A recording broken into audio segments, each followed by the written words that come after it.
은행이나 세무사가 절대 먼저 말해주지 않는 이야기 하나 해드릴까요?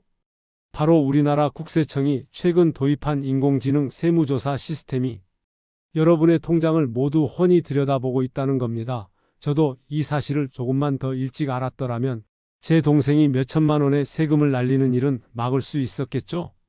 안녕하세요. 저는 30년 넘게 은행 지점장으로 일하며 어르신들과 중장년층의 금융 및 세무 상담을 해온 금융 전문가입니다. 평생을 금융업계에서 잔뼈가 굵었지만 정작 제 동생에게 일어난 일 앞에서는 속수무책이었죠.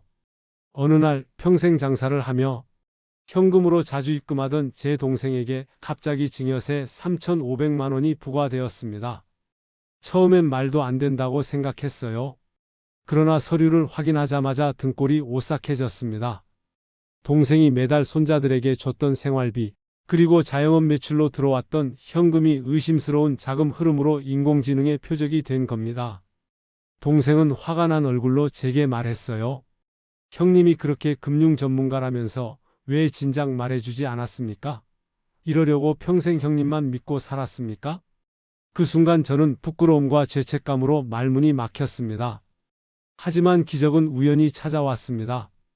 몇십 년 함께 일했던 세무사 친구를 만나 문제를 상의하다가 우연히 알게 된 작은 서류 하나로 동생의 세금 폭탄을 피할 수 있었던 겁니다.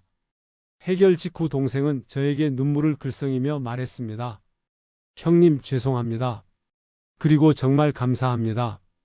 여러분도 제 동생과 같은 일을 겪을 수 있습니다. 하지만 걱정하지 마세요. 지금 이 영상을 끝까지 보시면 제가 발견한 이 간단한 방법 하나로 여러분과 가족의 소중한 돈을 지킬 수 있습니다. 꼭 끝까지 시청하십시오. 반드시 여러분의 소중한 재산을 지킬 수 있을 겁니다. 여러분, 제 동생 이야기만 들으셔도 아시겠지만 인공지능 세무조사는 정말 작은 실수 하나도 놓치지 않습니다. 여기 오랫동안 시장에서 정직하게 장사를 해온 박태수 씨의 이야기를 들어보십시오. 박태수 씨는 지난 30년간 재래시장에서 채소 장사를 하며 번 돈을 꼬박꼬박 은행에 현금으로 입금해 왔습니다.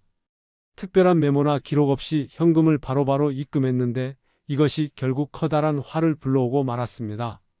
어느 날 국세청에서 날아온 서류 한 장, 세무조사를 받으라는 것이었습니다.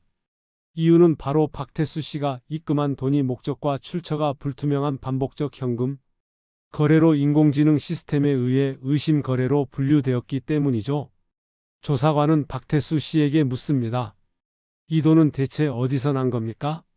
박태수 씨는 당황했지만 장사 수익이라고 자신있게 답했죠.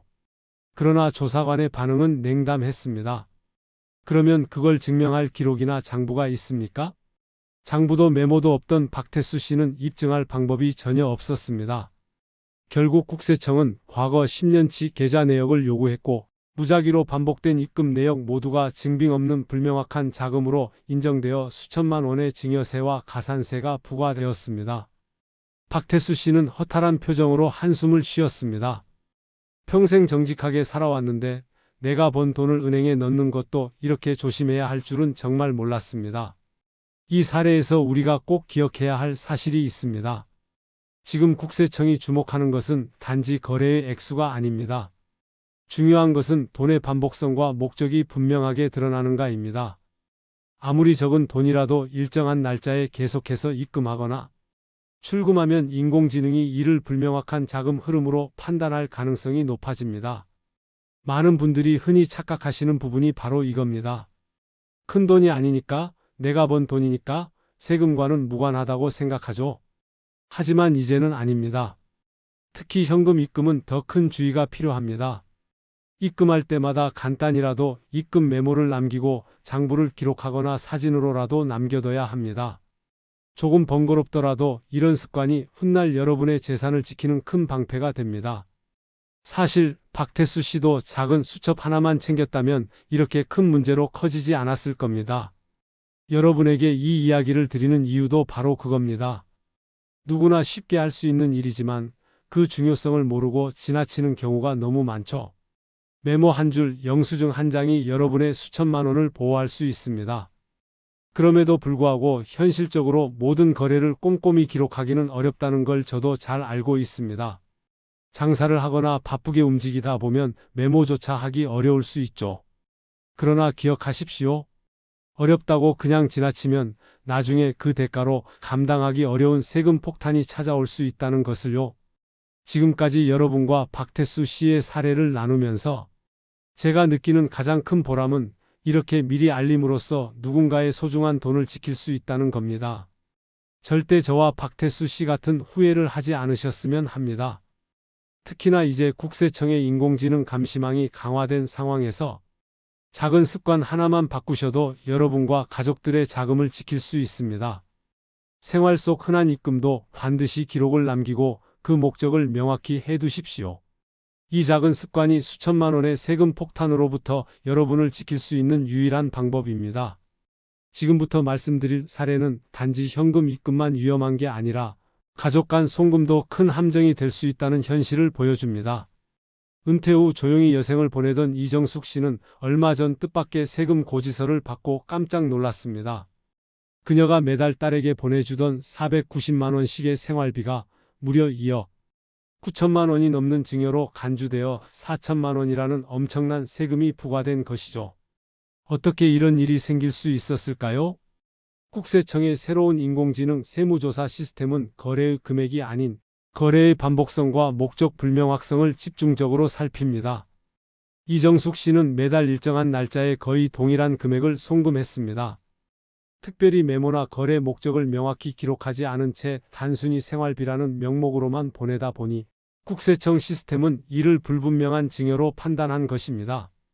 실제로 은행 기록을 보면 마치 정기적으로 지급되는 연금이나 고정 급여처럼 보여 의심스러운 거래로 분류되기 쉬운 구조였죠. 이정숙 씨는 세금 부과의 억울함을 호소했습니다.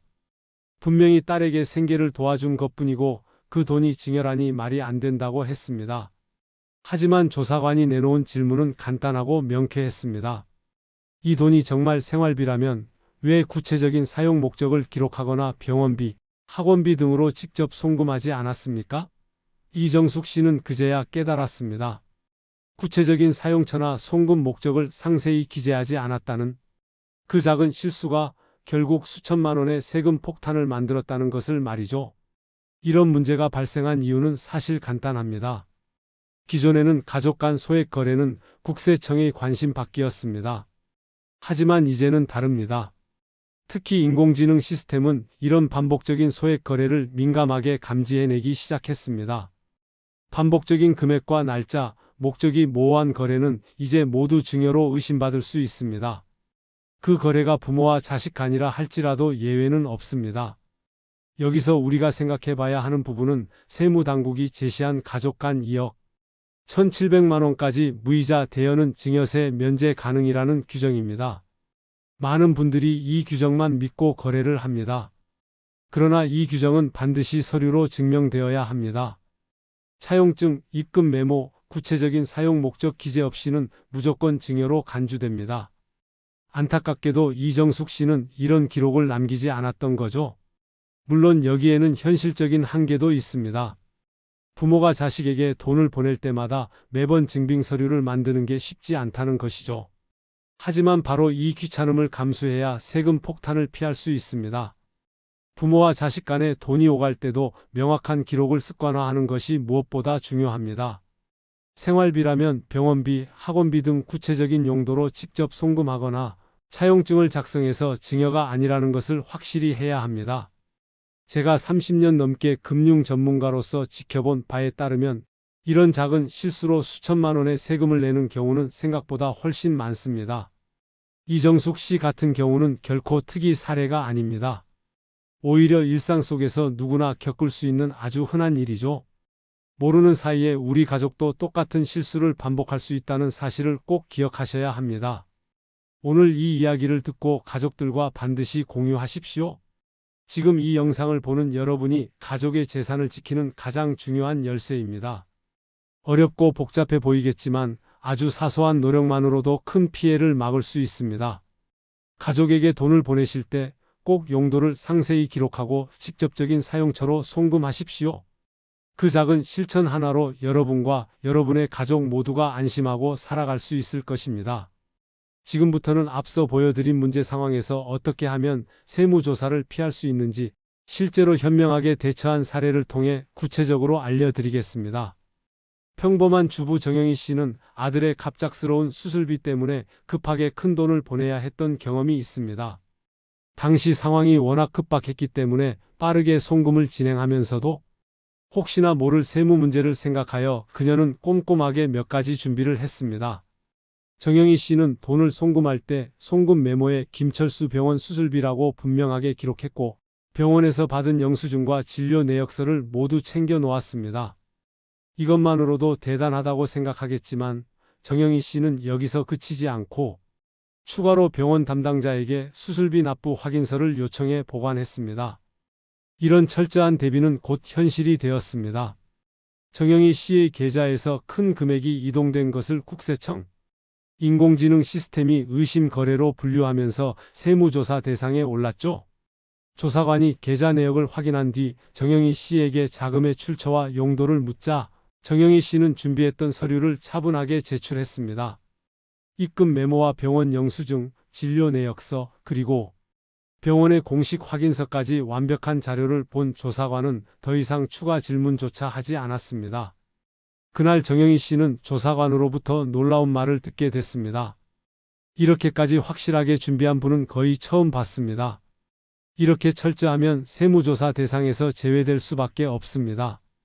이 말을 듣는 순간 정영희 씨는 그동안의 수고로움이 한 번에 사라지는 듯 했습니다. 조사관조차 인정한 정영희 씨의 완벽한 준비 덕분에 세무조사는 즉시 종료되었습니다. 정영희 씨의 사례는 우리에게 매우 중요한 교훈을 줍니다. 철저한 기록과 명확한 증빙만 있다면 설사 세무조사 대상이 되었다 하더라도 두려워할 필요가 없습니다. 많은 분들이 이런 기록을 귀찮아합니다. 특히 돈이 급하게 필요할 때나 가족 간의 거래에서는 더 그렇죠.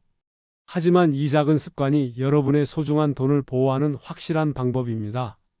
제가 은행 지점장으로 있으면서 항상 어르신들에게 강조했던 것이 바로 이 철저한 기록입니다.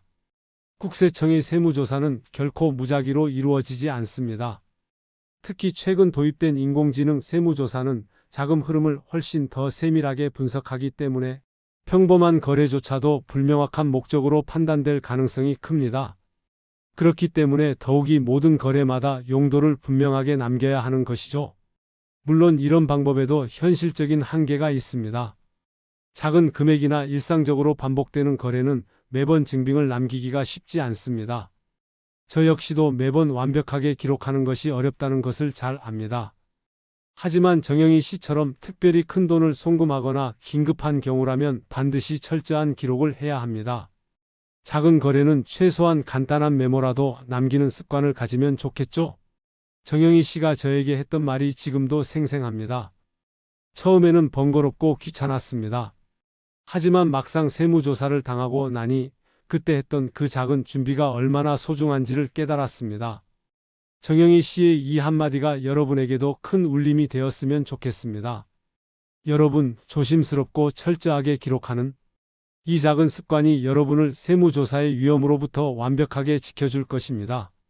조금만 더 꼼꼼하게, 조금만 더 신경 쓰면 여러분의 소중한 돈과 가족의 행복을 보호할 수 있습니다. 이것이 제가 여러분에게 오늘 이 영상을 끝까지 보라고 말씀드리는 가장 중요한 이유입니다. 여러분의 돈을 지키는 가장 강력한 무기는 바로 기록입니다. 부디 기억하시고 실천하십시오. 이제 또 다른 사례를 통해 국세청의 인공지능 세무조사 시스템이 어떻게 여러분의 생활을 위협할 수 있는지 현실적으로 보여드리겠습니다. 이번엔 식당을 운영하는 자영업자 이재훈 씨의 이야기입니다. 이재훈 씨는 동네에서 작은 한식당을 운영하며 10년 넘게 성실히 살아왔습니다. 매일 아침 일찍 가게 문을 열고 늦은 밤까지 쉬지 않고 장사했죠. 하루하루 현금 매출이 많다 보니 이재훈 씨는 시간이 날 때마다 은행에 현금을 넣었습니다. 금액도 일정하지 않았고 입금 날짜도 들쑥날쑥했습니다. 평범한 자영업자들이 흔히 하는 방식 그대로였습니다. 문제는 이 단순하고 흔한 습관이 결국 인공지능 시스템에 의해 자금 세탁 의심 거래로 분류되었다는 겁니다. 하루는 이재훈 씨가 국세청으로부터 세무조사 통지를 받았습니다. 갑작스러운 통지서에 놀라긴 했지만 본인이 떳떳하기 때문에 문제될 게 없다고 생각했죠. 하지만 조사관과 마주 앉았을 때 상황은 생각보다 훨씬 심각했습니다. 조사관은 이재훈 씨에게 지난 10년간 입금한 모든 현금의 출처와 용도를 명확하게 밝히라고 요구했습니다. 이재훈 씨는 당황했습니다. 가게 매출로 발생한 현금을 그냥 은행에 넣었을 뿐 특별한 메모나 기록을 남기지 않았기 때문이죠. 조사관은 차분히 설명했습니다. 최근 국세청은 금액보다 반복적이면서 목적이 명확하지 않은 거래를 의심하고 있습니다. 현금을 입금할 때마다 조금씩이라도 용도나 출처를 기록하지 않은 이상 자금 세탁으로 간주될 수밖에 없습니다. 결국 이재훈 씨는 최근 3년 동안 입금한 금액의 상당 부분이 증빙 부족으로 인정되지 않아 무려 2,300만 원이라는 큰 세금이 부과되었습니다. 그 순간 이재훈 씨는 참담한 심정이었죠. 그는 억울함을 호소하며 말했습니다.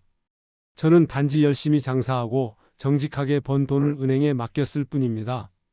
장사만 열심히 했는데 이렇게까지 될 줄은 몰랐습니다.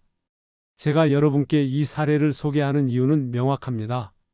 세무조사의 리스크가 반드시 불법적인 행위를 저질러서 생기는 것이 아니라는 사실을 알려드리고 싶기 때문입니다. 평범하고 성실한 이재훈 씨 같은 분들이 아무런 준비 없이 평소처럼 입금하다가 결국 큰 피해를 보는 상황이 앞으로 훨씬 더 자주 발생할 것입니다. 국세청의 인공지능 시스템은 특히 자영업자와 현금 거래가 많은 중장년층의 금융활동을 더욱 면밀히 들여다보고 있습니다. 입금 금액이나 날짜가 규칙적이지 않다고 해서 안전한 것이 절대 아닙니다. 오히려 불규칙한 입금 내역일수록 더 철저한 증빙과 기록이 필요합니다. 아무런 증빙 없이 은행에 현금을 넣으면 이제는 자금 세탁 의심을 받을 가능성이 매우 큽니다. 물론 현실적으로 하루하루 현금이 들어오는 가게에서 매번 기록을 꼼꼼히 하는 것은 쉽지 않습니다. 가게가 바쁜 날에는 더 그렇겠죠? 그러나 바로 그 귀찮음이 훗날 큰 세금 폭탄을 불러올 수 있다는 점을 기억하십시오. 이제는 장부라도 간단히 적거나 입금 메모에 매출액, 식당, 운영 수익 등 구체적인 용도를 명시하는 습관을 가지셔야 합니다. 이재훈 씨가 저에게 한 말이 아직도 생생합니다. 은행 지점장님, 제가 조금만 더 신경 써서 기록을 했다면 이런 일은 없었겠죠? 이제서야 그 사소한 준비가 얼마나 중요한지 알았습니다. 그 말이 제 가슴을 아프게 했던 이유는 사실 이런 일이 너무 자주 발생하기 때문입니다. 지금 이 영상을 보고 계신 여러분 중에서도 장사를 하시는 분이 있다면 반드시 이 말을 기억하시고 작은 습관을 바꾸십시오. 열심히 번 돈이 헛수고가 되지 않도록 조금 번거롭더라도 매번 메모와 증빙을 남기는 습관을 들이십시오. 여러분의 노력을 허무하게 만들지 않기 위해서라도 제가 오늘 말씀드린 이 작은 습관을 꼭 실천하셔야 합니다. 여러분이 흘린 땀과 노력의 가치를 지킬 수 있는 가장 쉬운 방법이 바로 이것입니다. 부디 제발 잊지 말아 주십시오. 지금까지 살펴본 사례들은 여러분께 한 가지 분명한 사실을 알려줍니다. 인공지능 기반의 국세청 세무조사 시스템은 거래 금액의 크기보다도 돈의 출처와 목적의 불명확성을 가장 먼저 따집니다. 그렇다면 이제부터 실제 생활에서 이 위험을 효과적으로 피할 수 있는 안전한 금융 거래 방법들을 하나씩 구체적으로 안내해 드리겠습니다. 첫 번째로 큰 돈을 거래할 때는 현금보다는 반드시 수표나 계좌이체를 활용해야 합니다. 특히 수표는 은행에서 발행된 공식적인 금융수단으로 거래 내역과 용도가 명확히 남아있어 세무조사 시 가장 확실한 증빙이 됩니다. 제가 오랫동안 지점장으로 있으면서 여러 고객분들에게 늘 강조했던 방법이 바로 이 수표 활용법입니다. 두 번째, 돈을 송금하거나 입금할 때 간단히라도 반드시 메모를 남기십시오. 특히 가족이나 지인 간에 돈을 빌려주거나 줄 때는 차용금, 생활비 지원, 병원비 등과 같이 구체적인 목적을 적는 것이 좋습니다. 이렇게 하면 국세청 인공지능 시스템도 목적이 명확한 거래로 판단하여 조사 대상에서 쉽게 제외됩니다. 세 번째, 현금을 자주 다루는 자영업자나 소상공인이라면 매일 발생하는 매출을 장부나 메모장에라도 간단히 기록하는 습관을 가져야 합니다. 매출 장부에 날짜와 금액을 적고 필요하면 하루 거래의 일부는 입금하고 일부는 사업용 계좌로 분산 입금하는 방법도 효과적입니다. 이렇게만 해도 국세청 시스템은 자금 흐름을 합법적인 사업 수익으로 인지할 가능성이 높아집니다. 네 번째로 강조하고 싶은 것은 바로 차용증입니다. 여러분이 가족이나 지인 간에 큰 돈을 빌려주거나 받을 경우에는 반드시 차용증을 작성하십시오. 국세청은 가족 간 2억 1,700만 원까지의 무이자 대여는 증여세가 면제된다고 규정하고 있습니다. 그러나 이 사실을 믿고 차용증 없이 거래를 하면 인공지능 시스템은 이를 증여로 간주해 세금을 부과할 수 있습니다. 따라서 반드시 차용증의 금액, 이자 여부, 상환 기한까지 명시해야 합니다. 다섯 번째는 가족들에게 생활비를 지원할 때 돈을 직접 가족 계좌로 보내기보다는 학원비나 병원비와 같은 직접적인 지출처로 송금하는 방법입니다. 이를 통해 실제 돈이 어디로 사용됐는지가 명확히 남게 됩니다. 예를 들어 손자녀의 학원비를 직접 학원으로 송금하거나 자녀의 병원비를 병원 계좌로 송금하면 의심 거래로 잡힐 가능성이 거의 없습니다. 물론 제가 제시하는 방법들이 모든 상황의 완벽한 해결책이라고는 할 수 없습니다. 여러분들도 현실적으로 매번 이런 절차를 지키는 것이 쉽지 않을 수 있습니다. 가게가 바쁘고 급한 일들이 생기면 메모 하나 남기는 것도 힘들 때가 많습니다. 하지만 지금 이 작은 불편을 감수하지 않으면 나중에 커다란 세금 문제로 되돌아온다는 사실을 꼭 기억하십시오. 오랜 은행 지점장 생활 동안 저는 작은 메모 한 줄, 간단한 차용증 한 장이 수많은 고객을 세금 문제에서 보호하는 것을 직접 목격했습니다. 세금 자체를 완전히 피할 수는 없어도 최소한 억울한 세무조사는 막을 수 있습니다. 제가 만난 많은 어르신과 중장년층 고객분들은 이 작은 습관 덕분에 세무조사의 위기에서 벗어날 수 있었습니다. 이제 여러분이 실천할 차례입니다. 여러분의 소중한 자산을 보호하고 가족의 미래를 지킬 수 있는 방법을 꼭 실천하십시오.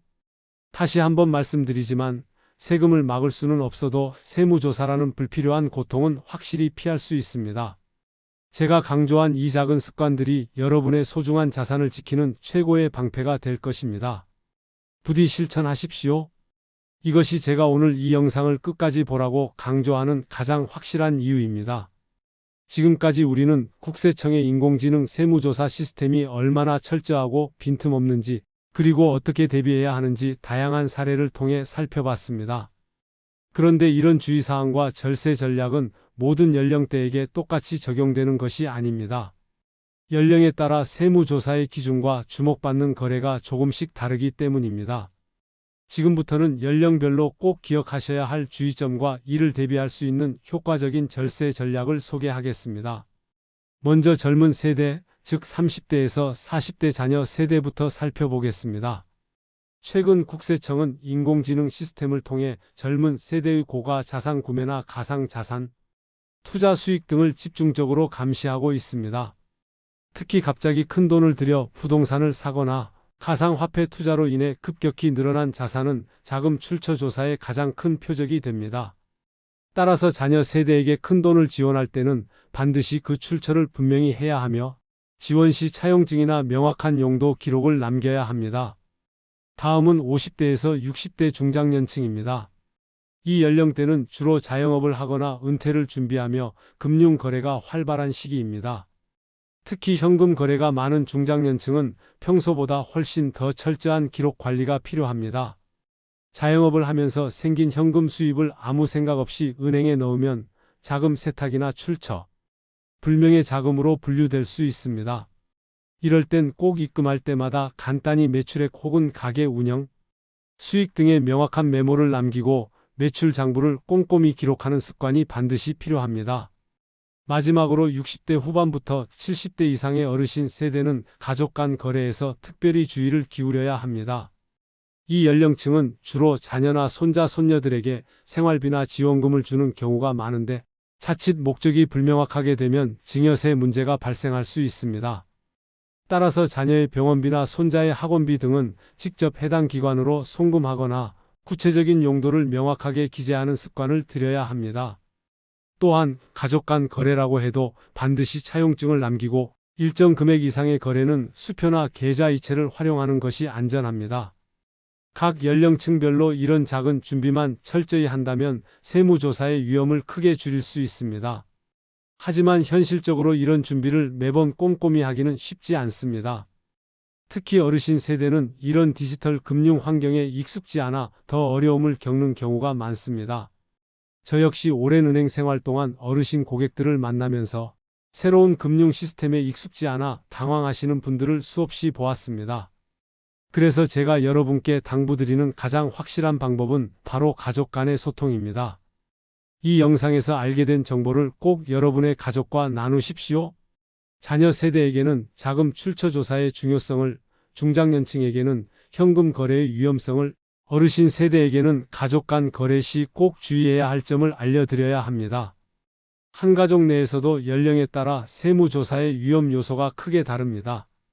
연령대별로 서로 다른 주의점과 대비책을 제대로 알고 있어야만 불필요한 피해를 방지할 수 있습니다. 여러분이 지금 이 정보를 가족에게 전하는 것만으로도 소중한 가족의 자산을 보호하는 큰 힘이 될 수 있습니다. 제가 은행 지점장으로 일하며 깨달은 가장 큰 진실은 결국 돈을 지키는 것도 가족과의 소통에서 시작된다는 것입니다. 어려워 보이고 복잡해 보일지 모르지만 여러분이 지금 이 영상을 끝까지 보며 얻은 지식을 가족들에게 나누는 것만으로도 여러분의 소중한 가족을 세금 폭탄에서 안전하게 보호할 수 있습니다. 부디 오늘의 내용을 가족과 함께 공유하시고 연령별로 철저한 대비를 하십시오. 그것이 여러분과 가족이 세무조사의 위협에서 벗어나 재산을 안전하게 지키는 가장 확실한 방법입니다. 절대 이 중요한 내용을 혼자만 알고 계시지 마십시오. 반드시 가족과 공유하십시오. 지금까지 국세청의 인공지능 세무조사 시스템에 대해 꼼꼼히 살펴봤습니다. 여러 사례를 통해 여러분은 세금 폭탄을 막을 수 있는 현실적이고 구체적인 방법들을 충분히 이해하셨을 겁니다. 이제 저는 여러분께 마지막으로 가장 중요한 당부를 드리고 싶습니다. 먼저 절대로 내가 평범하니까 괜찮겠지라는 생각을 하지 마십시오. 세무조사는 더 이상 특별한 사람만의 일이 아닙니다. AI 시스템은 금액이 아닌 반복적이고 목적이 불분명한 거래를 더욱 민감하게 포착하고 있습니다. 우리가 일상에서 무심코 하는 작은 거래들이 얼마든지 문제의 시작이 될 수 있다는 걸 반드시 기억하셔야 합니다. 두 번째로 오늘부터라도 작은 습관 하나를 바꾸십시오. 돈을 주고받을 때마다 간단한 메모를 남기고 중요한 거래는 영수증이나 차용증을 반드시 작성하십시오. 특히 가족과의 거래도 예외가 아니라는 점을 기억하십시오. 이것은 잠깐의 귀찮음이 아니라 여러분과 여러분 가족의 소중한 재산을 지키는 가장 확실한 방법입니다. 세 번째, 조금이라도 의심이 생기거나 어려운 일이 발생하면 주저하지 말고 전문가와 상담하십시오. 국세청의 기준은 점점 더 까다로워지고 그 기준을 개인이 전부 이해하고 대처하는 것은 현실적으로 매우 어렵습니다. 은행이나 세무 전문가와 미리 상담하는 작은 노력이 커다란 세금 문제를 막을 수 있습니다. 제가 금융 전문가로서 확실히 말씀드릴 수 있는 것은 세금 문제는 문제가 터진 뒤가 아니라 반드시 사전에 예방해야 한다는 사실입니다. 물론 현실적인 한계가 있다는 점은 저도 잘 압니다. 매번 거래 때마다 완벽한 기록과 준비를 한다는 게 얼마나 어려운지 오랜 세월 은행 지점장으로 일하며 직접 보아왔습니다. 그러나 조금의 노력이라도 들이면 충분히 큰 위기를 막을 수 있습니다. 작은 기록 하나가 때로는 수천만 원의 세금을 막아주는 방패가 됩니다. 이것은 결코 지나친 비유가 아닙니다. 마지막으로 가족 간에 꼭 대화를 나누십시오. 특히 연령별로 세금 관련 주의사항을 정확히 이해하고 있어야 합니다. 자녀 세대는 고가의 자산 거래, 중장년층은 자영업, 현금 입금, 어르신 세대는 자녀나 손자들에게 주는 지원금까지 각기 주의할 부분이 다릅니다. 가족 간의 소통만으로도 충분히 큰 위험을 방지할 수 있습니다. 제가 오늘 이 이야기를 여러분께 전하면서 가장 바라는 것은 단 하나입니다. 바로 여러분이 절대로 세금 문제로 인해 힘들거나 고통받지 않는 것입니다. 제 동생처럼 박태수 씨나 이재훈 씨처럼 여러분과 가족이 고통받는 모습을 다시는 보고 싶지 않습니다. 이 영상이 끝나면 반드시 가족들에게 오늘 들은 이야기를 전해 주십시오. 바로 그것이 오늘 영상을 만든 가장 중요한 이유입니다. 여러분의 소중한 돈은 그 자체가 단순한 돈이 아닙니다. 평생을 성실히 살아온 노력의 결실이고 가족의 미래를 위한 소중한 유산입니다. 여러분이 지키고자 마음먹는다면 그 방법은 어렵지 않습니다.